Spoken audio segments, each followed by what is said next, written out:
এই মৌমাছি, যে মৌমাছিটা মধু সংগ্রহ করে সেই মৌমাছি কিন্তু পুরুষ মৌমাছি নয়, মহিলা মৌমাছি, ফিমেল ওয়ার্কার বি। এই তথ্যটা তিনি 1973 সালে দিলেন। আর আল্লাহ রাব্বুল আলামিন তার রাসূলকে দিয়ে বিশ্ববাসীকে জানায়া দিয়েছেন 1500 বছর আগে। আনিত্তাখিদি, আলিম উলামা যারা আছেন, আনিত্তাখিদি এটা মুয়ান্নাস।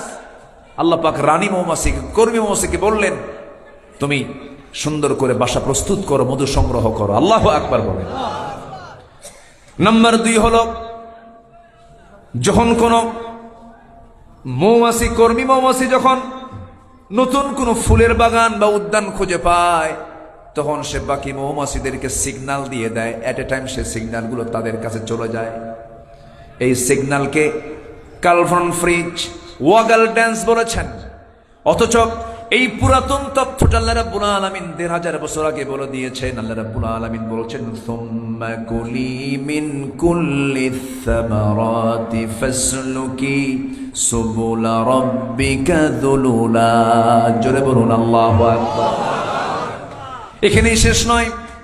নাম্বার 3, বর্তমান সময়ে বিজ্ঞানীরা নিখুঁতভাবে গবেষণা করে দেখেছেন আসলে মধু বের হয় মৌমাছির পেট থেকে। মৌমাছি কিন্তু মধুগুলো মুখে বহন করে নিয়ে আসে না, সেই মধুগুলো পেটের মধ্যে তুলে নিয়ে আসে। পেটের মধ্যে তুলে পেট থেকে বের করে মৌচাকে জমা করে। জোরে বলে সুবহানাল্লাহ। এটা বিজ্ঞান 1973 সালে প্রমাণ করেছে। কিন্তু আল্লাহ রাব্বুল আলামিন 1500 বছর আগে বলেছেন, যারা পারেন আলেম উলামা অটোমেটিক আয়াতটা বললেই বুঝে যাবেন। ইয়াখরুজু মিন বুতুনিহা শারাবুম মুখতালিফুন আলওয়ানুহু ফীহি শিফাউল লিন্নাস ইন্না ফী যালিকা লাআয়াতাল লিকাওমিন ইয়াতাফাক্কারুন। জোরে বলুন আল্লাহু আকবার। ইয়াখরুজু বের হয়, ইয়াখরুজু বের হয়, মিন বুতুনিহা ওই মৌমাছির পেট থেকে। বুতুন মানে পেট, মিন বুতুনিহা বের হয়, মিন বুতুনিহা মৌমাছির পেট থেকে শারাবুন পানীয় অর্থাৎ লিকুইড বের হয়, মুখতালিফুন নানা, আলওয়ানুহু রং বেরঙ্গের, ফীহি শিফাউল লিন্নাস যার মধ্যে আল্লাহ রাব্বুল আলামিন মৃত্যু রোগ ছাড়া সমস্ত রোগের ঔষধ রেখে দিয়েছে। জোরে বলেন সুবহানাল্লাহ। এটা চিকিৎসার গ্রন্থ, সুবহানাল্লাহ বলেন।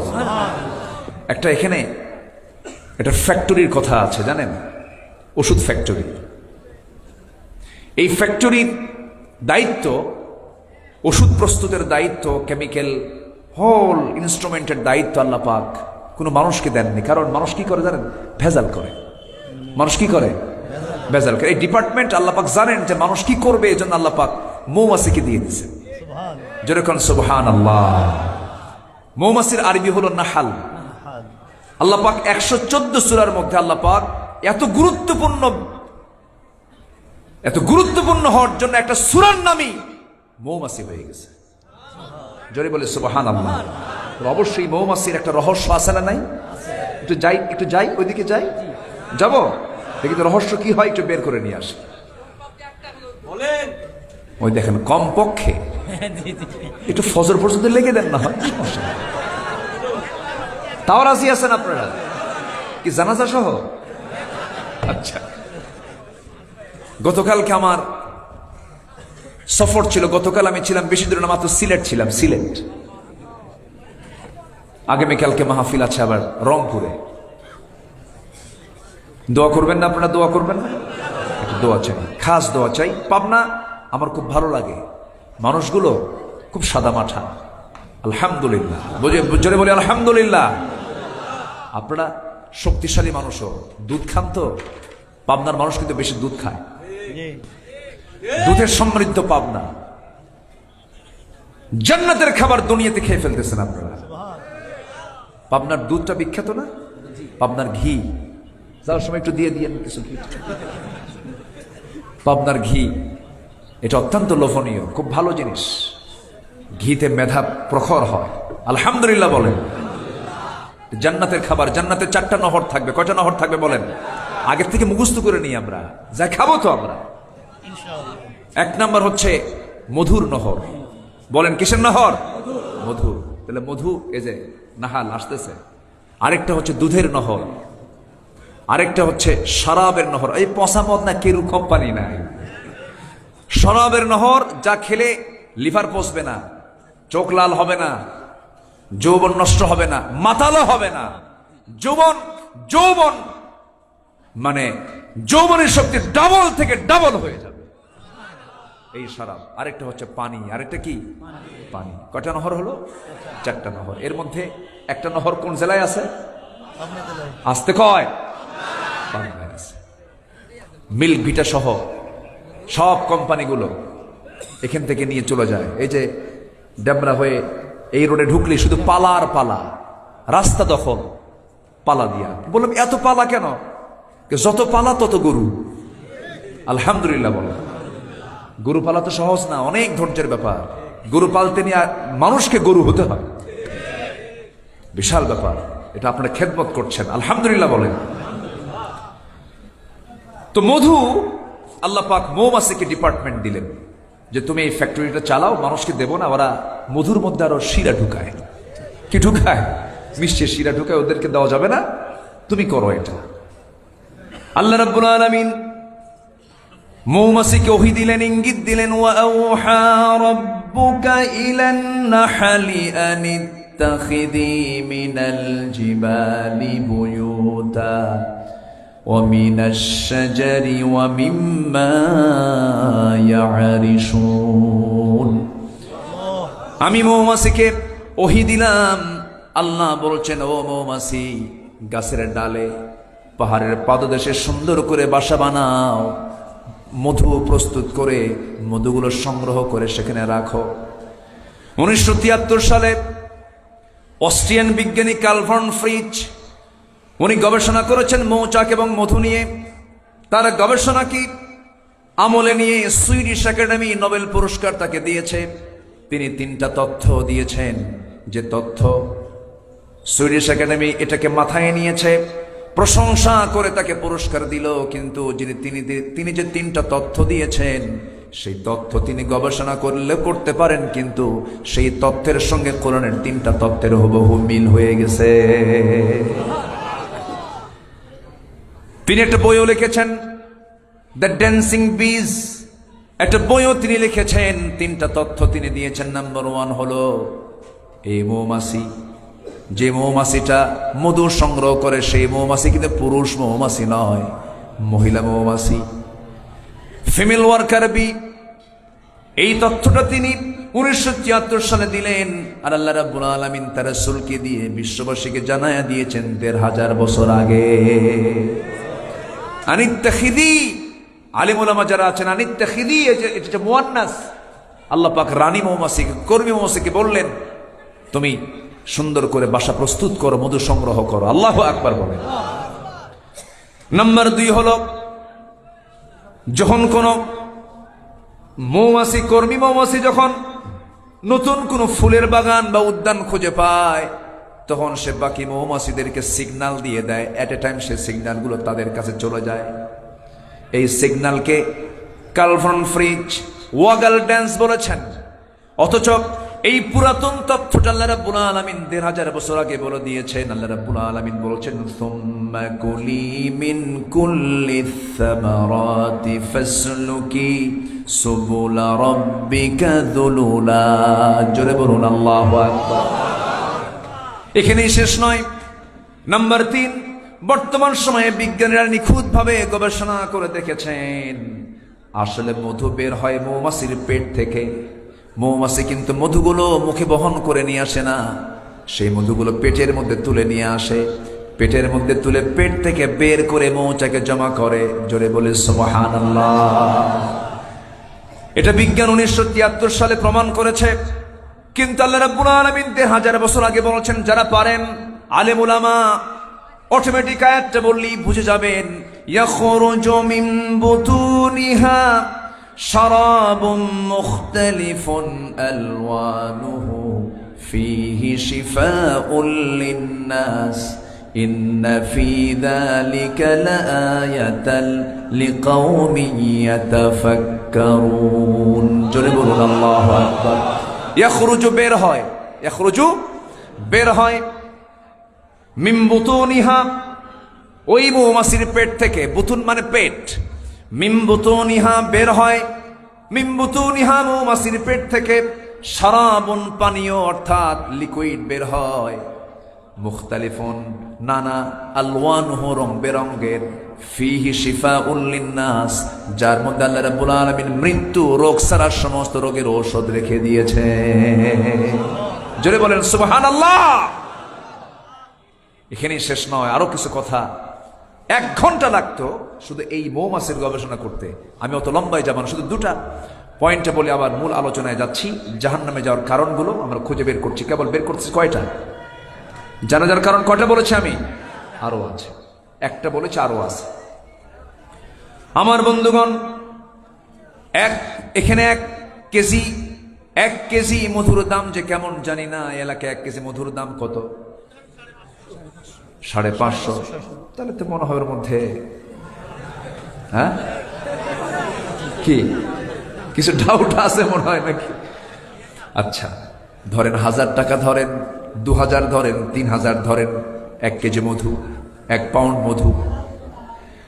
1 পাউন্ড মধুর দাম ধরেন 3-4 হাজার টাকা। কিন্তু 1 পাউন্ড মধুর হিসাব আমরা একটু করে আসি, দেখি তো, জরিপটা করে আসি, মৌমাছি কি কাজটা করলো, এই মধু তৈরিতে তার কি শ্রমটা গেল। কারণ ফ্যাক্টরির দায়িত্ব দিয়েছেন মানুষকে না মৌমাছিকে? মৌমাছিকে। এদেশের মূল ফ্যাক্টরি হলো সুন্দরবন। কোথায়? সুন্দরবনটাও বড়, এরিয়াও বড়, এই জন্য সেই জায়গার মধুগুলো অত্যন্ত টেস্টি। অন্যান্য মধুর সাথে এই মধুর মিলবে না, তুলনাই হবে না, অনেক সুন্দর টেস্টি মধু সেটা। এই মধুটা 1 পাউন্ড মধু বানাতে 550 মৌমাছিকে প্রায় 20 লক্ষ ফুলে ভ্রমণ করতে হয়। কেউ তো সুবহানাল্লাহ বললেন না? 1 পাউন্ড মধু বানাতে 550 মৌমাছিকে 20 লক্ষ ফুলের কাছে যেতে হয়। আমার বন্ধুদের, একটা মৌমাছি গড়ে 1 পাউন্ড মধু বানাতে 80,000 কিলোমিটার পথ অতিক্রম করে। অন্য গবেষণা এসেছে প্রায় 14.5 লক্ষ কিলোমিটার পথ পাড়ি দেওয়ার পর 1 পাউন্ড মধু তৈরি হয়, যা গোটা পৃথিবীকে 3 বার ঘুরে আসা সম্ভব হবে। 1 পাউন্ড মধু বানাতে কত শ্রম মৌমাছির কাছ থেকে আল্লাহ রাব্বুল আলামিন নিয়ে নিলেন। সেই মধুগুলো সংগ্রহ করে মৌচাক এটা রেখে দিল। আর সেই মৌমাছির তৈরি করা ফ্যাক্টরির মধুর মধ্যে যদি কেউ ভেজাল ঢুকায়, আমি মনে করি তার ফাঁসি হওয়া দরকার। 1 বার না বারবার? 1 বার না বারবার? অসুখ হবে না কেন? অসুখ তো সারবেই না। আপনি মধু তো নষ্ট করছেন, আপনি ওষুধে নষ্ট করেন, আপনার রোগ মুক্ত হবেন কেন? 2009 সালে আমি হজে গেছি, প্রথম সফরে।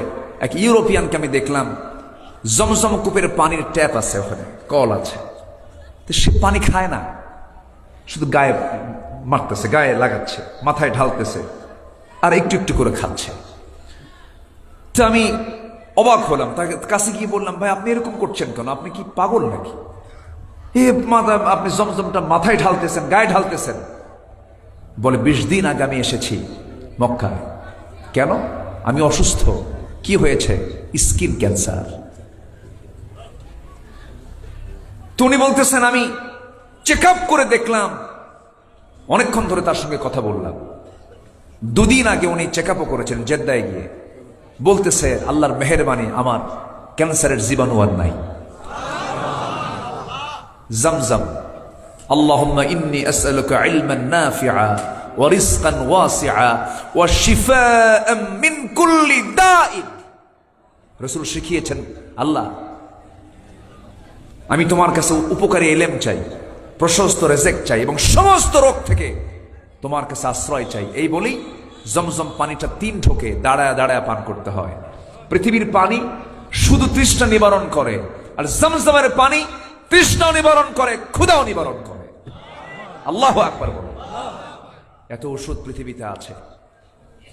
জমজম, আজওয়া, খেজুর, কালোজিরা, এগুলো দিয়ে ট্রিটমেন্ট করেছেন মুহাম্মদ সাল্লাল্লাহু আলাইহি ওয়াসাল্লাম। আর সেই ওষুধগুলো আমরা নষ্ট করি, হর হামেশা নষ্ট করে ফেলি। বলেন তো, খবর আছে না? আল্লাহর কাছে খবর আছে না? খবর আছে না নাই? আচ্ছা, ওই মৌচাকের মধ্যে রানী এবং রাজা দুটো থাকে, এরা প্রজনন বংশ বিস্তার করে। আর মধুগুলো যে সংগ্রহ করে এগুলো হচ্ছে বন্ধা মৌমাছি। কি মৌমাছি? বন্ধা, বুঝলেন তো? মহিলা, কিন্তু বাচ্চা কাচ্চা হয় না। সুবহানাল্লাহ বলবেন না? আল্লাহর কি ডিপার্টমেন্ট দেখেন। আবার ওই মৌচাকের দরজায় অ্যাডমিনিস্ট্রেশন চালায়, ওদের মধ্যে ডিপার্টমেন্ট আছে। এরা হচ্ছে পুলিশ মৌমাছি, র্যাব, চিতা, কোবরা। কথা বুঝলেন কি? এরা এখানে বসে থাকে। যখন কোনো মৌমাছি মধু আনতে সংগ্রহ করতে না, হঠাৎ করে যদি কোনো মৌমাছির পায়ের মধ্যে কোনো জীবাণু থাকে, ওই জীবাণু সহ যদি ঢুকতে নাই, 4-5টা পুলিশ মৌমাছি একসঙ্গে এট এ টাইম অ্যাটাক করে কামড়ায়া ওকে মেরে ফেলে। আর বলে, আল্লাহ ওহী দিয়েছে, মধু নষ্ট করা যাবে না। এটা আসতে বলেন সুবহানাল্লাহ। আমার বন্ধুগণ, এখানেই শেষ নয়। ওই মৌচাকের মধু ঠিক রাখার জন্য ওর ভিতরে যে তাপমাত্রার প্রয়োজন, সেই তাপমাত্রা হলো 35 ডিগ্রি সেলসিয়াস। এর চেয়ে কম হলে মধুর কার্যকারিতা নষ্ট হয়ে যাবে, আবার বেশি হলে পরে কার্যকারিতা নষ্ট হয়ে যাবে। যদি বেশি হয়ে যায়, ভিতরে থাকা মৌচাকের মৌমাছিগুলো সব একসঙ্গে সজোরে আল্লাহর জিকির করতে করতে দুই হাতের ঝাপটা, দুই হাতের যে পাখাটা আছে, এমন সুন্দর করে নড়ান দেয়। তাপমাত্রা বেশি হলে পরে পাখাটা নড়াতে নড়াতে ভিতরের সমস্ত গরম হাওয়াটা বাইরে বের করে দিয়ে 35 ডিগ্রিতে নিয়ে আসে। এটা জোরে বলে সুবহানাল্লাহ। আবার যদি কমে যায়, পাখাটা উল্টায়। পাখাটা কি করে? উল্টায়া কমে গেলে পরে সম্পূর্ণ ব্লক করে করে ওরা সেই জায়গায় নাচতে থাকে, নাচতে থাকে, নাচতে থাকে, নড়তে থাকে। ধীরে ধীরে তাপমাত্রা বেড়ে যায়। জোরে বলে সুবহানাল্লাহ। এ তো এক প্রাণীর কথা বললাম, আরো তো আছে। আরেকটা আছে মাকড়সা, আছে না মাকড়সা? সূরাতুল আনকাবুত, সূরাতুল আনকাবুত। মাকড়সার সংসারটা খুব নির্মম সংসার। কি করে জানেন? মাকড়সা পুরুষ এবং নারী এরা যখন ইন্টারকোর্স কমপ্লিট করে, ইন্টারকোর্স কমপ্লিট হয়ে যাওয়ার পর প্রচন্ড ক্ষুধা কাজ করে স্ত্রী মাকড়সার মধ্যে। সেই ক্ষুধা নিবারণ করার জন্য সে তার স্বামী মাকড়সাকে কামড়ায় মেরে ফেলে ওর দেহাবশেষ খেয়ে ওর ক্ষুধা নিবারণ করে। আল্লাহ বলছেন, কামাসালিল আনকাবুত, যারা আল্লাহকে ছাড়া অন্য কাউকে বন্ধু বানাবে, তাদের দৃষ্টান্ত হলো মাকড়সার সংসারের মতো। যে সংসারে বউ স্বামীকে খুন করে, ও সংসার তো খুব সুখের সংসার নাকি? আল্লাহ কি উদাহরণগুলো দিয়েছেন, কি মজবুত উদাহরণ। আরেকটা দিয়েছেন মশা। মশা আছে না? মশার কথা কোরআনে আছে না নাই বলেন তো? আচ্ছা, কাফেররা কয় মা দারাদাল্লাহু বিহাদা মাসালা, তোমার রব কাম পায় না, কাজ পায় না। কিতাবের ভিতরে মশার উদাহরণ দেওয়ার কি দরকার ছিল, কি প্রয়োজন ছিল? কিন্তু মশা যদিও দেখতে আমরা ছোট মনে করি। আচ্ছা বলুন তো, মশারি টাঙ্গায় কে?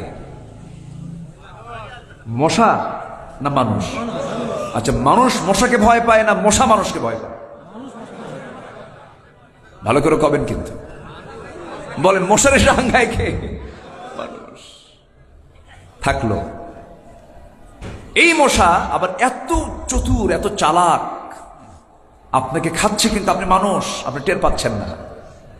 চামড়ায় ও যখন 4টা পা যখন দিয়ে যখন বসে, যখন মশা বসে গেল, আগে হুল ফুটায় না, আগে চতুর্দিকে আপনাকে অবজার্ভ করে যে আপনার অবস্থানটা কেমন, আপনি কি অবস্থায় আছেন এটাকে দেখে। কারণ হাতের তো ওজন আছে, আমার এক থাপ্পড় মারলি তো শেষ হয়ে যাব।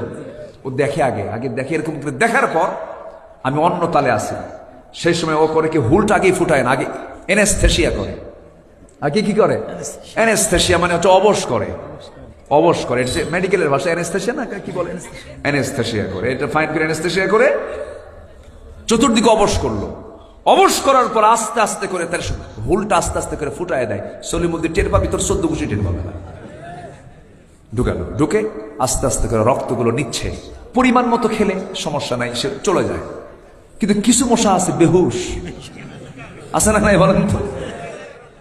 বেশি খায়, এমন খাওয়া খায় ওর পাখার পারে না, উঠতেও পারে না, শেষমেশ তলে পড়ে মরে যায়। তাহলে বেশি খেলে পরে হায়াত বাড়ে না হায়াত কমে? মরে আগে না মরে তাড়াতাড়ি? মনে পড়ে না তাড়াতাড়ি মরে? 16 বছর যারা ছিল, খাইছে কম না খাইছে বেশি? মরছেও তাড়াতাড়ি মরছে। আসতে কোন কেন? তাহলে উদাহরণ কি ঠিক আছে? ঠিক আছে কিনা? নাম্বার 2, শীতের রাত শুয়ে পড়ছেন, কেন? মশা নাই। চতুর্দিকে দেখলেন bedroom, drawing room, kitchen room netting করা, ফ্ল্যাটের মধ্যে কোথাও মশা নাই, মশারি টাঙ্গানো নাই। মশারি টাঙ্গান কিন্তু একটা ধৈর্যের ব্যাপার, স্বামী স্ত্রীর মধ্যে মাঝে মাঝে লাগে। এই লাগে কিনা বলে? লাগে। তুমি টাঙ্গাও, তুমি টাঙ্গাও, কি ঠিক আছে না? লাগে। সংসার জীবনে তো বহু কিছু হয়, স্বামী স্ত্রীর মধ্যে লাগে না, একটু লাগে না? যার লাগে না তার সংসারই নেই। হ্যাঁ, আল্লাহ তাআলা স্বামী স্ত্রী যে কি মোহাব্বত দিয়েছেন, সুবহানাল্লাহ বলবেন না? এক বুড়া সেদিন দেখি কান্দে, দাঁত একটাও নাই। বললাম, চাচা আপনি কান্দেন কেন? বউ নাই। আল্লাহু আকবার বলবেন না? বলেন তো, ওই বয়সে কি তার যৌবন আছে? কিন্তু মায়া, মোহাব্বত, এটা জান্নাতের সম্পর্ক, এটা আল্লাহু আকবার বলেন। বাবারা, বিয়ের আগে আকাম কুকাম করবা না, লাভ নাই, লস। জীবন, যৌবন, সম্মান, মর্যাদা, সুস্থতা, শরীর সব যাবে, এগুলো করতে চাইও না। কি আসতে কাও কেন যুবকরা? ঠিক আছে কি না? করো না, লস এগুলো। বিয়ের প্রয়োজন হলে বিয়ে শাদী করে নিবা, আব্বা আম্মাকে বলবা। যৌবনকে নষ্ট করা যাবে না, এটা একটা আল্লাহর দেওয়া আমানত, এটা আমানত। এই আমানতকে নষ্ট করা যাবে না।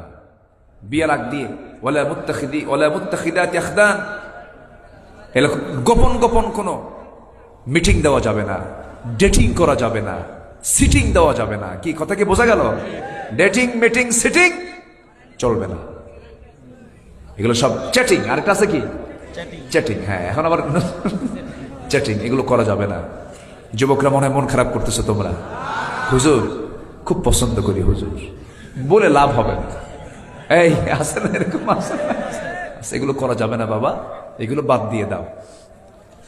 জানো এগুলোর ভয়াবহ পরিণতি আসে, কোনো লাভ হয় না, লস হয়ে যায়। আমার বন্ধুগণ, ওই মশা রাতের আধারে আপনি দেখলেন লাইট দিয়ে কোথাও মশা নাই, কিন্তু যখন ঘুমিয়ে পড়েছেন, ঘুমিয়ে পড়ার 10 মিনিট যেতে না যেতেই আপনার কানের কাছে এসে সারেগামা পাধানিসা, কি ঠিক কিনা বলেন? এমন গান, এমন আওয়াজ শুরু করেছে, ট্রেনের আওয়াজ ফেল, ট্রেনের আওয়াজও ফেল, মনমোহন শুরু করে দিচ্ছে। তো এই আপনাকে দেখলো কেমনে অন্ধকারে? ও কেমনে পেল? জিওলজি বলছে, বিজ্ঞান বলতেছে 75 ফুট দূর থেকে টের পায় যেখানে কোন শরীর মধ্যে শুয়ে আছে। আপনি বুঝতেছেন না, কিন্তু ও ঠিকই বুঝে নিচ্ছে। এখানে শেষ নয়, ও যে আওয়াজটা দিল, এই আওয়াজটা কিন্তু তার কণ্ঠের আওয়াজ না, এটা তার পাখার আওয়াজ। কিসের আওয়াজ বলেন? পাখা। পাখার যে আওয়াজটা হয়, এত বিরক্তিকর যে আওয়াজটা আমার আপনার কানে আসে, এই আওয়াজটা হয় মূলত পাখাটা নড়ানোর জন্য। সায়েন্স বলতেছে প্রত্যেকটা মশা তার পাখা নড়ায় প্রতি সেকেন্ডে 300 থেকে 600 বার পর্যন্ত, প্রতি সেকেন্ডে। আল্লাহু আকবার বলেন। প্রতি সেকেন্ডে আজ পর্যন্ত এত দ্রুতগামী, এত দ্রুত নড়তে পারে এমন কোন মেশিন পৃথিবীতে আবিষ্কার হয়নি। যদি বলি আল্লাহু আকবার, তাহলে মশার উদাহরণ দিতে কি আল্লাহ ভুল করছে? গবেষণা এগুলো আসছে। নাম্বার 4, নমরুদ কে? আমার জাতির পিতা কে? আরো জোরে, আমার জাতির পিতা কে? আর সেই জাতির পিতাকে আগুনে পুড়ে মারতে চেয়েছিল কোন কাফের? কোন কাফের? নমরুদ। আল্লাহ বললেন, তুই আমার খলিল ইব্রাহিমকে আগুনে পুড়ে মারার সিদ্ধান্ত নিয়েছিলি, তোর কপালে রাখছি হলো মশা। কি রাখছি? মশা। তাও কি মশা? হ্যাঁ, প্যারালাইসিস। কি মশা? প্যারালাইসিস। একদম অটিস্টিক। হ্যাঁ, এই তো অটিস্টিক, একদম জন্মগত সমস্যা, অটিস্টিক মশা। পাহাড় ছেড়ে দিলেন, এক ঝাঁক আসলো। আল্লাহ বললেন, সবল কোনো মশা যাবি না, একদম অটিস্টিক যা। কি কি কি মশা? অটিস্টিক। কি সুন্দর ওয়াজ শিখিয়ে দিল, দেখছেন? ফাইন, জি সব। আজকে তো যুবকরা খুব অ্যালার্ট, তো নাক দিয়ে ঢুকে ব্রেন পর্যন্ত চলে গেল, জুতার বাড়ি খায় বিদায় নিল।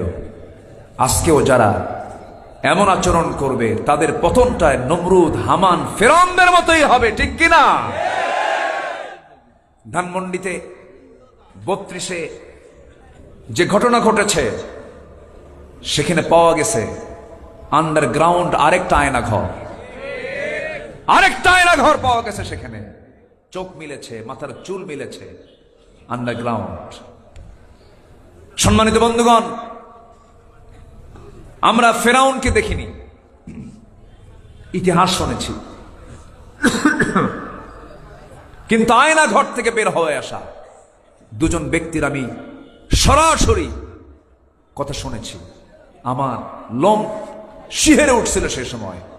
ব্যারিস্টার আরমান এবং ব্রিগেডিয়ার জেনারেল আব্দুল্লাহিল আমান আজমি, আমি দুজনের সঙ্গে দেখা করতে গেছি। ওই সময় হসপিটালে ছিলেন তারা। আমি আরমানকে বললাম, ভাই কেমন ছিলেন বলুন তো। উনি বললেন, আমি 5 আগস্টের একদিন পরে যে বের হলাম, সেই দিনে আমি জানতে পেরেছি আমার বাবাকে 8 বছর আগে শহীদ করা হয়েছে। উনি জানতেন না যে তার বাবা মারা গেছে। একটা দেশ, কিন্তু স্বাধীন দেশ, চিন্তা করেন, স্বাধীন দেশের একটা নাগরিক জানে না, তার সাধারণ নাগরিক নয়, একজন ব্যারিস্টার জানে না যে আমার বাপকে 8 বছর আগে হত্যা করা হয়েছে। এবং বললেন, আমি 8 বছর সূর্যের চেহারা দেখতে পাইনি, সূর্য কি আমি টের পাইনি, এবং রাতের বেলা মনে হয় আজকে রাতটা আমার জীবনের শেষ রাত। কোনোদিন পরিষ্কার পানি পাইনি, আমাদেরকে দেওয়া হতো যত্রতত্র পানি, সে পানিগুলো খেতাম। 3-4 দিনের বাসি খাবার যখন আমাদের সামনে দেওয়া হতো, মনে হতো এটাই যেন কত বরকতি খাবার। গোগ্রাসে খেতাম, ব্যারিস্টার ব্রিগেডিয়ার আব্দুল আমান আজমি, উনি বললেন, এই 10 বছরে আমার প্রতি যে অমানবিক আচরণ করা হয়েছে, আমার যে পরিমাণ চোখের পানি পড়েছে, এই চোখের পানি উনি উদাহরণ দিতে নিয়ে, উপমা দিতে নিয়ে বললেন, এই যে আমার গামছা, এই গামছা জুড়ে শুধু পানি আর পানি, এত কান্না কাঁদছি।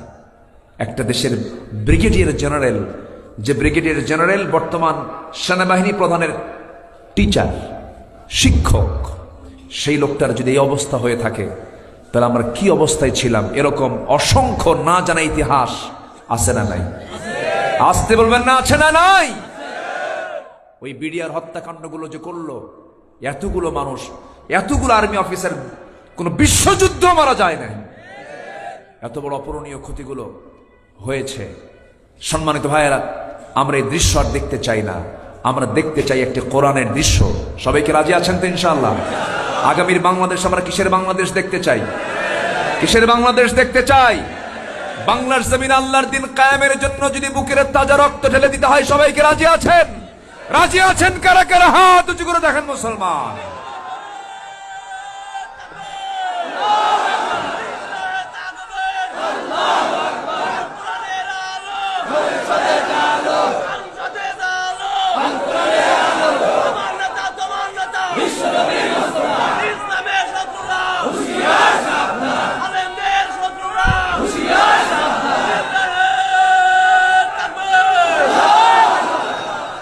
হাত নামান, আল্লাহ কবুল করুন। সবাই জান দিতে রাজি আছেন তো? যত রক্ত লাগে দেব, প্রয়োজনে লোক পাঠাবো, আমি যাব না। হ্যাঁ, এরকম করবেন না তো? হ্যাঁ, জীবন দিতে হবে। আমরা ইতিহাস ভুলে যাই, জানেন? এই ছাত্ররা জীবনটা দিল কেমনে, চিন্তা করা যায়? এরা জীবনটা দিল কেমনে? আর এদেরকে নিয়ে যারা উস্কানিমূলক কথা বলবে, যারা বাজে কথা বলবে, তারা জাতির শত্রু। তারা জাতির শত্রু। কত কষ্ট করেছে ওরা। আল্লাহ তুমি ওদেরকে উত্তম জাযা দিয়ে দাও। জোরে বলি আমিন, আরো জোরে আমিন। অনেক কষ্ট করেছে ওরা। আল্লাহ তুমি তাদেরকে উত্তম পুরস্কারে পুরস্কৃত করো। আরেকটা সূরা আছে, সূরাতুল হাদিদ। হাদিদ মানে হলো লোহা। হাদিদ মানে কি? তাহলে এখন বলেন তো, কোরআনের মধ্যে মৌমাছি আছে, মাকড়সা আছে, লোহা আছে, শুধু কি ধর্মীয় কিতাব মনে হয়? এটা শুধু কি ধর্মীয় কিতাব মনে হয়? যারা এগুলো মনে করেন তারা কোরআন সম্পর্কে তাদের কোনো ধারণাই নাই। কোরআনটা পড়েন, কোরআনটা বুঝেন, এরপরে বুঝবেন যে এর মধ্যে আল্লাহ পাক কি রহস্য রেখে দিয়েছেন। কিয়ামত পর্যন্ত এই কিতাবের রহস্য কখনো পুরাতন হবে না। আল্লাহু আকবার বলেন। আমার বন্ধুগণ, আল্লাহ রাব্বুল আলামিন লোহা নামে একটা সূরা নাজিল করেছেন। মহান রাব্বুল আলামিন নিজে বলছেন, ওয়া আনজালনাল হাদিদা ফীহি বা'সুন শাদীদু ওয়া মানাফিউ লিন-নাস। এই লোহা নিয়ে আধুনিক বিজ্ঞান বলছে লোহার সৃষ্টি পৃথিবীতে নয়, বহির্জগৎ থেকে এসেছে। কারণ পৃথিবীর পরিবেশে লোহা উৎপাদনের জন্য অনুপযোগী। কারণ লোহা উৎপাদনের জন্য যে তাপমাত্রার প্রয়োজন, সে তাপমাত্রা সূর্যের মধ্যেও নাই, সূর্যের মধ্যেও নাই।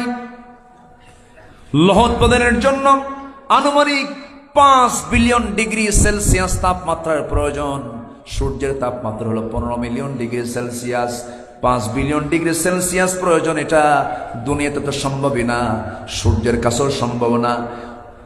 এখন বিজ্ঞানীরা ধারণা করে দেখতেছেন, তারা বলছেন কোন সুপারনোভা হয়তো বিস্ফোরণ থেকে এই জাতীয় লোহার আগমন করতে পারে। মহান রব্বুল আলামিন ঠিক একই কথা 1500 বছর আগে বলছেন, ওয়া আনজালনাল হাদিদ, হে রাসূল আমি এই লোহাটাকে ওয়া আনজালনা, আমি নাজিল করেছি আকাশ থেকে। জোরে বলেন সুবহানাল্লাহ। আনজালনা মানে কি? নাজিল করেছে। নাজিল কি নিচ থেকে হয় না উপর থেকে হয়? কি উপর থেকে হয় কিনা? তাহলে এই যে তথ্যগুলো আল্লাহ পাক দিয়ে দিচ্ছেন, এটা কি পৃথিবীর কোনো মানুষের পক্ষে সম্ভব? সম্ভব সম্ভব সম্ভব না। অতএব যারা বলেন কোরআন দিয়ে দেশ চলতে পারে না, কোরআন দিয়ে সমাজ চলতে পারে না, এই কথা আমার দেশের মানুষ মানবে না। এদেশের মানুষ রক্ত দেওয়া শিখেছে, ফাঁসির মঞ্চে যাওয়া শিখেছে, ইসলামের জন্য বুকের তাজা প্রাণ ঢেলে দেওয়া শিখেছে। আমরা যতক্ষণ না পর্যন্ত এই জমিন আল্লাহর দিন কায়েম না হবে, আমরা আমাদের কাজ চালিয়ে যাব। আল্লাহ কবুল করুন, জোরে বলে আমিন। নামাজ পড়বো কয় ওয়াক্ত? নামাজ না পড়লে কোথায় যেতে হবে? জাহান্নাম। নাম্বার 2 হলো ওয়ালাম নাকু নুতঈমুল মিসকিনা ওয়া কুন্না নাখুদু মাআল খায়িদিন। নাম্বার 2 হলো বান্দার হক আমরা নষ্ট করেছি। 1 নম্বর হলো আল্লাহর হক আমরা নষ্ট করেছি, নামাজ পড়ি নাই।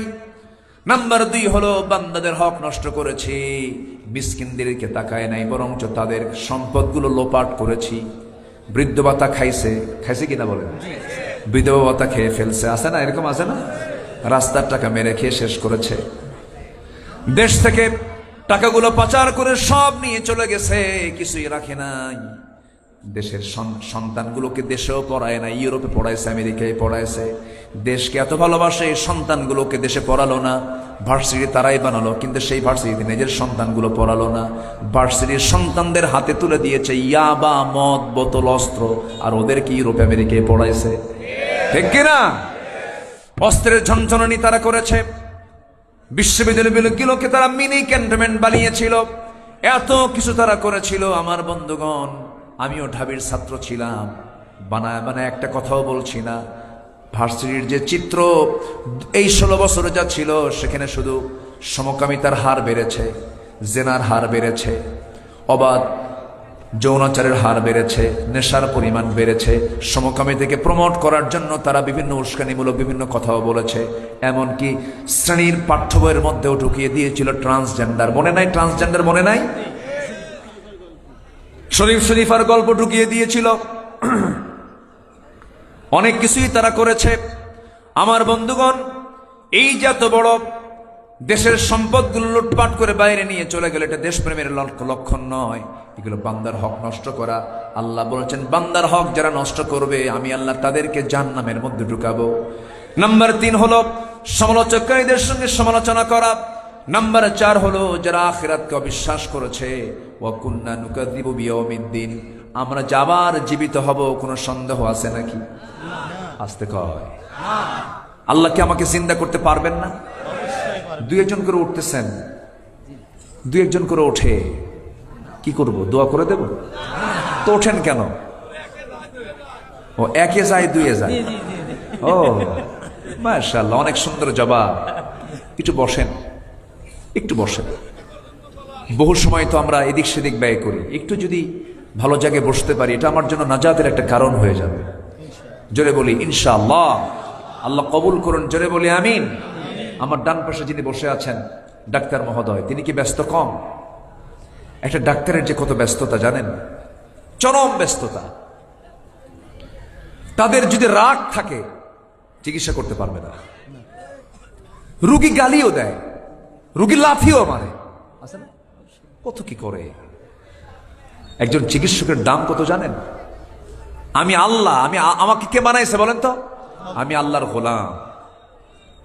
আর আল্লাহর গোলামকে যারা সেবা দেয়, যদি নিয়তটা সহি থাকে যে না আমি আল্লাহর মখলুকের সেবা করছি, আল্লাহ তাআলা তার সেবা করবেন। হাসরের ময়দানে বলিবেন খোদা, হে আদম সন্তান, কি আছে না একটা কবিতা আছে না, এটা কিন্তু কবিতা না, এটা হাদিস। আমি অসুস্থ ছিলাম, তুমি আমার সেবা করো নাই। অর্থাৎ আমার বান্দাগুলো অসুস্থ ছিল, তুমি তার ওই অসুস্থ ব্যক্তির পাশে তুমি দাঁড়াও নাই। এটা বিশাল ব্যাপার। আল্লাহ তুমি এদেশের সকল চিকিৎসককে আখিরাতের চিন্তা মাথায় নিয়ে খিদমা করার তৌফিক তুমি আল্লাহ দিয়ে দাও। জোরে বলি আল্লাহুম্মা আমিন। আবার আপনি কৃষিকাজ করেন, আপনি যদি কৃষাণ না দেন, আপনি যদি জমি চাষ না করেন, জাতি খাবে কি? তাহলে আপনার জন্য পুরস্কার কি আল্লাহর কাছে নাই? আসতে বলেন কেন? আছে না নাই? আছে না নাই? যে যার ডিপার্টমেন্টে আছেন সে ডিপার্টমেন্টকে আখিরাতের জন্য, আখিরাতকে মাথায় নিয়ে কাজ চালাবেন, আল্লাহ পুরস্কার দিয়ে দিবেন। একটা কৃষকের দাম কত? আদম ছিলেন কৃষিকাজের রূপকার। যারা কিষান তারা খাঁটি আদমের সুন্নত পালন করে। যেরকম সুবহানাল্লাহ, ঠিক আছে না? এটা আদমের সুন্নত। আদম আলাইহিস সালামকে আল্লাহ রাব্বুল আলামিন পৃথিবীর সকল কৃষিকাজের শিক্ষা দিয়েছেন। যেরকম সুবহানাল্লাহ। আমাদের বাপ তো প্রথমে তো খাওয়া দরকার, উনি খাওয়ার ব্যবস্থা করে দিয়েছেন। ইদ্রিস আলাইহিস সালাম তিনি ছিলেন টেক্সটাইল ইঞ্জিনিয়ার, তিনি কাপড় চোপড়ের ব্যবস্থা করে দিয়েছেন। দাউদ আলাইহিস সালাম ছিলেন অস্ত্র নির্মাতা, তিনি অস্ত্র বানাতেন। তার অস্ত্র বানানোর জন্য ফ্যাক্টরি লাগতো না, হাতে নিতেন, কাদার মতো নরম হয়ে যেত লোহা। আল্লাহু আকবার। ওয়াল্লানাল হাদিদ, তার কাছে লোহাটা কাদার মতো নরম হয়ে যেত। এরকম করে আল্লাহ পাক বিশেষ সমস্ত পয়গম্বরকে বিশেষ বিশেষ গুণ দান করেছিলেন। যে কাজই করবো না কেন সেই কাজের মধ্যে নিয়ত থাকতে হবে আমি কার জন্য করছি? আসতে কার জন্য করছি? বাড়িতে জানালা আমি বানাইছি, বাড়িতে ঘর বানালে তার জানালা লাগে কিনা বলেন? জানালা বানাইছি, বাতাস নেব না, এই জানালা খুললাম যেন এই দিক থেকে যেন আজানটা যেন আমার কানে আসে। বাতাস তো বন্ধ হয়ে যাবে নাকি? বাতাস বন্ধ হবে? বাতাস তো পাবিনি, অটোমেটিক আসবে, কিন্তু নিয়তটা থাকতে হবে এই যে জানালা করলাম যেন আজানের শব্দটা যেন আমার কানে আসে। এরকম করে করে আমরা প্রত্যেকটা কাজে আমরা সবকিছু করব কার জন্য? আল্লাহর জন্য। সম্মানিত ভাইয়েরা, আখিরাত আছে না নাই বলেন তো? এই এলাকায় কি আলুর চাষ হয়? আলুর চাষ আলু হয় একটু কম হয়, উত্তরবঙ্গে বেশি হয়, জয়পুরহাট, বগুড়া, রংপুর। হ্যাঁ, রংপুর ওইদিকে প্রচুর হয়। হারাগাছে আবার বিড়িও হয়, বিড়ি বিড়ি রংপুরে বিড়িও হয়। কিন্তু আবার এই নদী পার হলেই কুষ্টিয়া গেলেই, আমি আগে বুঝতাম না, ফাইন গোল গোল ঘর, মাটির ঘর। বললাম যে এই ঘরে থাকে কে? বুঝুন না, এখানে বিড়ি হয়, বিড়ি বিড়ি ওই তো তামাক, একই কথাই তো, প্রসেস করে তারা।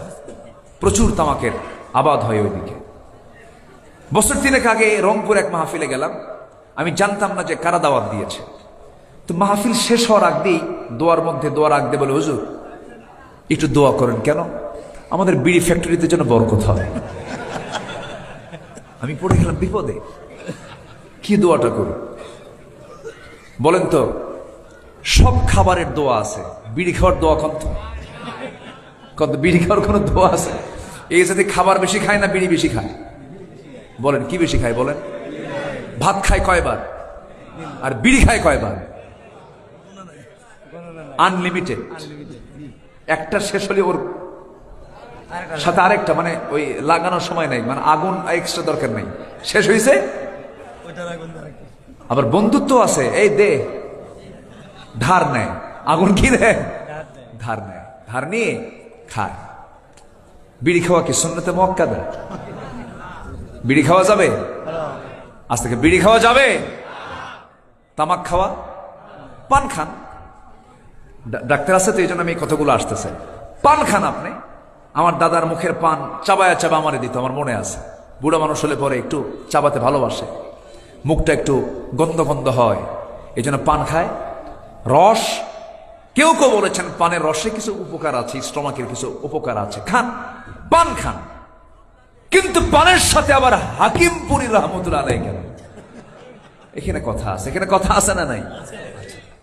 হাকিমপুরি আর রহমতপুরি খাওয়া যাবে না, এটা বাদ, এটা বাদ দিতে হবে। এক কথা, শক্ত কথা বলছি, মন খারাপ করা যাবে না। যে খাবার খেলে পরে ক্যান্সার হয়, আপনার লাঞ্চটা দিয়েছেন কে? লাঞ্চ কে দিয়েছেন? বিড়ি খেয়ে নষ্ট করলো কে? আল্লাহ নষ্ট করছে। কে নষ্ট করছে? ওয়ালা তুলকু বিআইদিকুম ইলা তাহলুকা, নিজকে তুমি ধ্বংসের দিকে ঠেলে দিও না, আল্লাহর কালাম। আমি মনে করি আপনি নিশ্চিত জানেন এই বিড়ি খেলে পরে, এই নেশা করলে পরে আমার ক্যান্সার হতে পারে, আমার জটিল সমস্যা হবে। আমি খাই, আমার যে ক্ষতি হয় পাশের লোকের তার চেয়ে ডাবল ক্ষতি হয়। এত কিছুর ক্ষতি জানার পরে আপনি যদি খান, নিঃসন্দেহে আল্লাহ পাক এটার জন্য আপনাকে আত্মহত্যাকারীর কাতারেও নিতে পারেন। আমার কথা কি বোঝা গেল কথাটা? আমি কিন্তু খুব চূড়ান্ত কথা বললাম। নিতে পারেন না? নিতে পারেন কিনা বলেন? আপনি ক্যান্সারের রোগী হয়ে যাচ্ছেন যে খাবার খেলে। আপনি খাবেন কেন? এই দেহ কে দিয়েছেন? যত্ন করে কে বানাইছেন? লাকাদ খালাকনাল ইনসানা ফি আহসানি তাকওয়িম, সবচেয়ে সুন্দর করে বানিয়েছেন, মাথা থেকে পা পর্যন্ত কত সুন্দর করে দিয়েছেন। আপনি নষ্ট করবেন না। মদ খেলে চোখ যায়, মদ খেলে লিভার যায়, বিড়ি খেলে পরে লাংস চলে যায়, ক্যান্সার হয়ে যায়। বিড়ির গায়ে লাগা থাকে অনেকগুলো সংবিধিবদ্ধ সতর্কীকরণ লেখা থাকে। এরপর আপনি খাবেন, আল্লাহ পাক আপনাকে ধরে ফেলবেন। এর আগেও নাই, এর পরেও আমরা যাবো না। জোরে বলি ইনশাআল্লাহ, জোরে বলি ইনশাআল্লাহ। আল্লাহ আমাদেরকে হেফাজত করুন, জোরে বলি আমিন। আমার বন্ধুগণ, কথায় তো কথা চলে আসি। ওই আলুর কথা বলছিলাম। যদি বড় আলু হয়, সে আলুগুলোকে কেটে কেটে টুকরো টুকরো করে জমিতে মাটির নিচে রেখে দেয়। 1 মাস 2 মাস 3 মাস পর সে একটা আলু থেকে 8টা 10টা 15টা আলু সেখান থেকে উৎপাদন হয়। আল্লাহ পাক জন্ম দিয়ে দেন, কিন্তু যে আলুটা লাগাইছে সে আলুকে থাকে না, মাটি হয়ে যায়। মাটি হয়ে যায়, মাটির সঙ্গে মিশে যায়, পচে যায়, গলে যায়। আমার আপনার চোখের সামনে যদি, আমার চোখের সামনে আমি দেখলাম একটা আলুকে জমিতে রাখার পর সে আলুটাকে আল্লাহ পাক মাটির সঙ্গে মিশায়া দিয়া সেখান থেকে যদি 8টা 10টা আলু জন্ম দিতে পারেন, উৎপাদন করতে পারেন, সে আল্লাহ আমার দেহ বাসসকে মাটির সঙ্গে মিশায়া দিয়া তিনি কি আবার জিন্দা করতে পারেন না? পারেন কিনা? প্রথম সৃষ্টি কঠিন না দ্বিতীয় সৃষ্টি কঠিন? প্রথমটা কঠিন, দ্বিতীয় সৃষ্টি সহজ। প্রথমবার যিনি আমাকে বানিয়েছেন তিনি কি আবার দ্বিতীয়বার বানাতে পারবেন না? অবশ্যই পারবেন। এটার নাম হলো বিশ্বাস, এটার নাম হচ্ছে ঈমান। আখিরাত, অবিল আখিরাতি হুম ইউকিনুন, আখিরাতের মধ্যে বিশ্বাস থাকতে হবে। এই 4টা কাজ যারা করবে না, আল্লাহ সূরা মুদ্দাসসিরে বলছেন আমি তাদেরকে সাকার নামক দোজখে রাখবো। আর আল্লাহ পাক সূরা মারইয়ামের মধ্যে বলছেন যারা নামাজ না পড়বে আমি তাদেরকে গাই নামক গর্তের মধ্যে আমি তাদেরকে ঢুকাবো। নামাজ যারা না পড়বে। তাফসীরে কুরতুবীর ভিতরে এসেছে আরো 7টা অপরাধ যাদের মধ্যে থাকবে আল্লাহ রাব্বুল আলামিন তাদেরকে জাহান্নাম শুধু নয় গাই নামক গর্তের মধ্যে ঢুকাবেন। তার মধ্যে 2 নম্বর হলো ওয়াত্তাবাউশ শাহাওয়াত, যারা নফসের দাসত্ব করেছে, নফস যা চায় তাই করেছে। নফস গাড়ি চায়, বাড়ি চায়, নারী চায়, জেনা চায়, খারাপ কিছু নফস চায়, কিন্তু নফসকে পাত্তা দেওয়া যাবে না। আমার নফসকে কন্ট্রোল করতে হবে কার বিধান দিয়া? আল্লাহর বিধান দিয়া। নাম্বার 3 হলো যে জেনাকার জেনা করতে করতে পাকা হয়ে গেছে, জেনা বাদ দেয় না, আল্লাহ পাক তাকে উপর করে জাহান্নামের গর্তের মধ্যে ঢুকাবেন। এরপরে নাম্বার 4 হলো যে মদ্যপায়ী, মদ পান করতে করতে বুড়ো হয়ে গেছে, মদ খাওয়া ছাড়ে না, আল্লাহ তাকেও গর্তের মধ্যে ঢুকাবেন। নাম্বার 5 হলো যে সুদখোর, সুদ খেতে খেতে পাকা হয়ে গেছে, সুদকে জায়েজ মনে করে, এমন লোক বুঝি ঈশ্বরদী দাসুরিয়া মীর কামারি এলাকায় নাই? আছে না নাই? ঈশ্বরদী চিনি তো বহু। হ্যাঁ হ্যাঁ, অনেক আছে এলাকায়, এইদিকে অনেক এলাকায় আসছি আমি। অরণকোলা না, অরণকোলা আছে না একটা? হ্যাঁ, অরণকোলা আসছি, মীর কামারি আসছি, আরো কোথায় কোথায়। জি জি সব ইসলামের ঘাঁটি, পাবনা ইসলামের ঘাঁটি, বলি আলহামদুলিল্লাহ। জি, আল্লাহ তুমি পাবনাকে কবুল করো, জোরে বলি আমিন। ইসলাম নিয়ে কোনো পাগলামি করলে একদম হেমাদপুর পাঠিয়ে দিবে। কি হেমাদপুর আছে না নাই? সবই আছে। খুব সুন্দর, আলহামদুলিল্লাহ। তাহলে সুদ খাওয়া যাবে? সুদের কাছে যাওয়া যাবে? সুদ খাবো না, সুদের কাছে আমরা যাব না। খুব ভয়ঙ্কর গুনাহ এটা।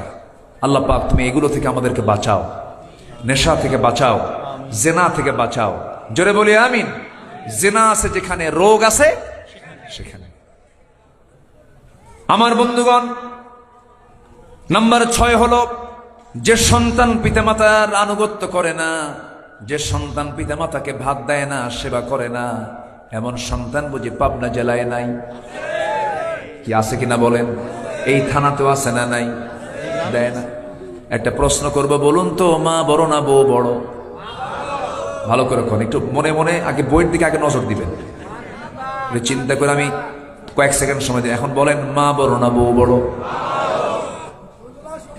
মেলেন, ওই দুজনের সমান একজন কইছে, কেবল বলছে দুজনের সমান, উত্তর পাইছে কিন্তু। ভালো করে বলেন, মা বড় না বউ বড়? মাহফিলে মা বড়, বাড়িতে বউ বড়। এটা আমি ঠিক কইছে, দেখেন।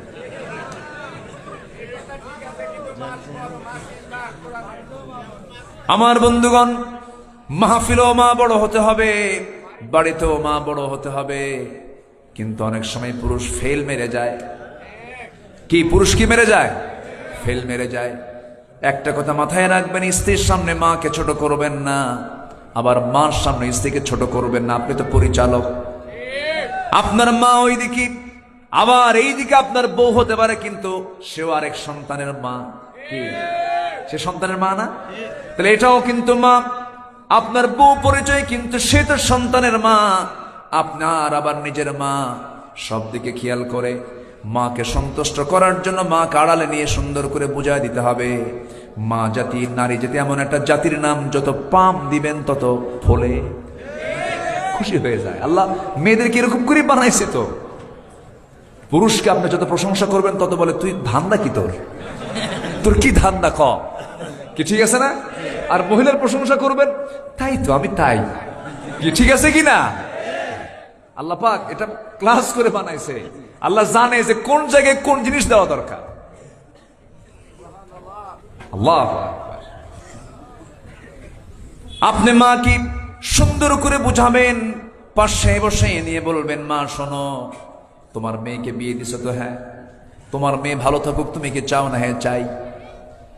তোমার মেয়ে অন্যের সংসার করুক, ভালো থাকুক, তুমি চাও যদি? এই যে তোমার বৌমা তোমার চোখের সামনে দিয়ে ঘোরাফেরা করে, এটা তো কারো না কারো মেয়ে। তার মা তো চায় আমার মেয়েটা সে জায়গায় সুখে থাকুক, কোনো কষ্ট না পাক। তুমি কি চাও না? মা হ্যাঁ চাই মা। সুন্দর করে বুঝাবেন। আবার বলবেন, মা আমি যখন ছোট ছিলাম, তোমার পেট থেকে বের হয়েছি, তুমি মা ডাকটা শোনার জন্য কত কষ্ট করেছো। 2টা বছর করে লালন পালন করেছো, ডাকি নাই, বারবার তুমি শিখিয়েছো আম্মা বলো, মা বলো, বাবা বলো, বলি নাই। হঠাৎ করে 2 বছর পর যখন একটা ডাক দিয়েছি, কি খুশি হয়েছো তুমি। 2 বছরও চেষ্টা করে আমার মুখ থেকে মা শব্দটা বের করে নিয়েছো। অথচ এই মেয়েটা, আমার বউ, তোমার বৌমা, বাপ ছেড়ে, মা ছেড়ে, ভাই ছেড়ে, পরিবার ছেড়ে অন্য পরিবেশে, অন্যের ঘরে পড়ে এসে যেদিন এসেছে সেই দিন তোমাকে মা বলে ডেকেছে। তুমি কি একটু মেয়ে বলে কি একটু বরণ করতে পারো না? এমন সুন্দর ওয়াজ দিলে পরে বউ মাও কাত, বইও কাত, ঠিক কিনা? বুঝায় বলবেন, হবে না কেন? ব্যালেন্স করবেন, থামেন। কিন্তু মহিলাদের মধ্যে একটা সমস্যা আছে। কিছু কিছু শাশুড়ি আম্মা আছেন, মন খারাপ করবেন না। সমস্যা হলো, দেখবেন দেখবেন একই মহিলাই বলতেছে, আমার মেয়েটার কপাল কত ভালো, কি সুন্দর জামাই পাইছি আমি, আমার জামাই খুব ভালো, আমার মেয়েটাকে কোনো কষ্ট দেয় না, এমনকি আমার মেয়ের কাপড় চোপড় পর্যন্ত আমার জামাই ধুয়ে দেয়। দেখছেন কি ভালো, আমার মেয়ে যা বলে দাঁড়াও দাঁড়ায়, বসো বসে, কি সুন্দর আমার জামাই, মেয়ের কথা ওঠা বসা করে। কিন্তু আমার ছেলে মানুষ হলো না, খালি বইয়ের কথা শোনে। কি আছে না নাই? কি সমস্যা এগুলো? এক মুখে কয় কথা হলো, দুই কথা, এগুলো করা যাবে না। আপনি শাশুড়ি, আপনি অনেক দায়িত্বশীল, আপনাকে ব্যালেন্স করতে হবে। প্রত্যেক ব্যক্তি তার দায়িত্ব সম্পর্কে জিজ্ঞাসিত হবে কার আদালতে? জুলুম করা যাবে না। আপনি জুলুম যদি করেন শাশুড়ি হয়ে, আল্লাহর কাছে জবাব দিতে হবে। আপনি ছেলে বউ হয়ে শাশুড়িকে যদি জুলুম করেন, আপনার জবাব দিতে হবে কার আদালতে? আল্লাহর আদালতে। এই জন্য এগুলোর কারণে কিন্তু পিতামাতার সেবার ক্ষেত্রে কিছু ঘাটতি চলে আসে, খেয়াল করতে হবে। নাম্বার 7 হলো, যে মিথ্যা সাক্ষী দেবে, কোন নজরে সে দেখে নাই, কোনোদিন সে খেয়ালি করে নাই, কিন্তু আদালতে গিয়ে সাক্ষী দিচ্ছে। আছে না নাই বলেন? এই 16 বছর কম হয়েছে না বেশি হয়েছে? আল্লামা সাঈদীর মতো মানুষের মামলার সাক্ষীর বয়স ছিল কেমন দেখেন। ঘটনা হলো 71, আল্লামা সাঈদীর মামলার সাক্ষীর জন্ম হলো 76। কোন সাল বলেন? তাহলে ঘটনা ঘটছে 71, 76 সে দেখলো কেমনে? রুহের জগৎ থেকে। কিসের জগৎ থেকে? এই মিথ্যা সাক্ষী যারা দেবে, আল্লাহ বলেছেন আমি তাদেরকে গাই নামক গর্তের মধ্যে ঢুকাবো। নাম্বার সর্বশেষ হলো, যে নারী অপর সন্তানকে নিজের স্বামীর সন্তান বলে চালায় দেয়, যদিও ডিএনএর যুগ এখন, যদিও পরীক্ষায় ধরা পড়ে যাবে, কিন্তু পরীক্ষা করবে কখন? পরীক্ষা করলে তো বিপদে পড়ে যাবে স্বামী, চিন্তা করে থাক, যা আছে কপালে থাক। কি আছে না বলেন? এরকম বহু পরিবার কিন্তু আছে, নিজের অন্যের সন্তানকে স্বামীর সন্তান বলে চালায় দেয়। মানে কি? জেনার কাছে যারা লিপ্ত হবে, আল্লাহ রাব্বুল আলামিন ওই মহিলাকে ওই গাই নামক গর্তের মধ্যে উপর করে ঢুকায় ফেলবেন। এত রাগ করেন এই সমস্ত অপরাধগুলো যারা করবে। আমরা এই সমস্ত জাহান্নামের পথের এই সমস্ত গর্হিত কাজ থেকে আল্লাহ পাক আমাদেরকে হেফাজত করুন।